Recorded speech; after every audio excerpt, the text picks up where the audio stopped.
What's up, guys? This is Tyler from Division One Trading, and today I'm going to be showing you guys how I draw my fib settings. A lot of people ask me about my fib settings a lot, so I'm just going to go ahead and make this video on them real quick.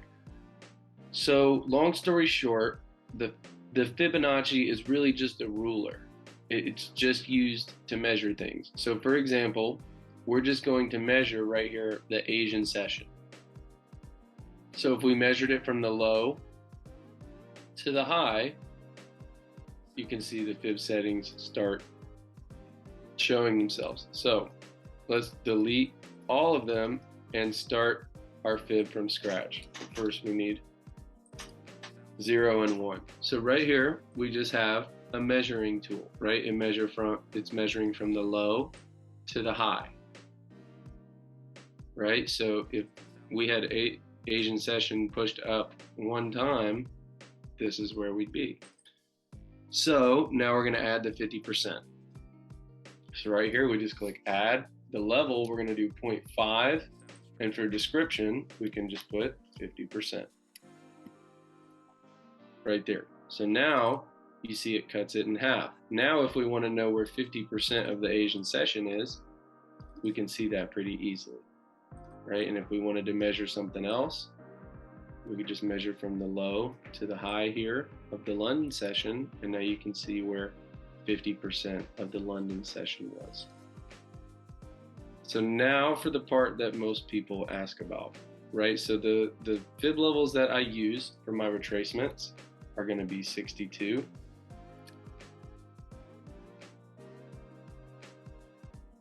70, or 0.705, and then 79. Those are my retracements that I look for here. So in the event that we get a retracement, right, then we can measure how far it's going to extend. So we'll add our extensions on there. So what we're going to do, and so again, this is a ruler, and here's 1 and here's 0. So if we're going further than 0, right, that's actually pushing us into negative territory, right? Less than 0 is -1. So we're going to put -1, and then in our description we're just going to put 1. Boom. Now we have the exact same distance of the fib to the high side too.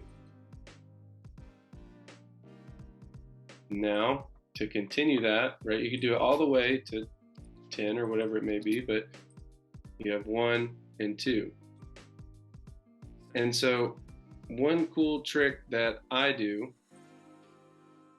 is I'll use the fibs to actually measure out my risk to reward.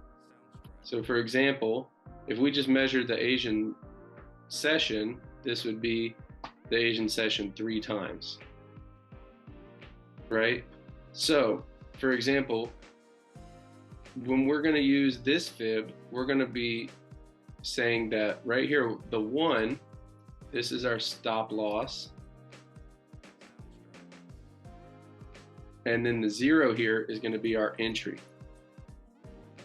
That way, when we take a trade, we're measuring, right? Say this is 10 pips that we measured. Now when we get our extensions, right here, that 1, that's plus 10 pips, right? 2, that'd be plus 20, right? Because it's based on our risk. Like I said, if this is -10, then this is +10, and this would be +20. So it's just measuring that. So the way that we'd use a fib, for example, say that we were measuring along from here, and we were measuring out this London swing, right? We might not be entering here with our stop loss here, right? But we still want to know the measurement of that move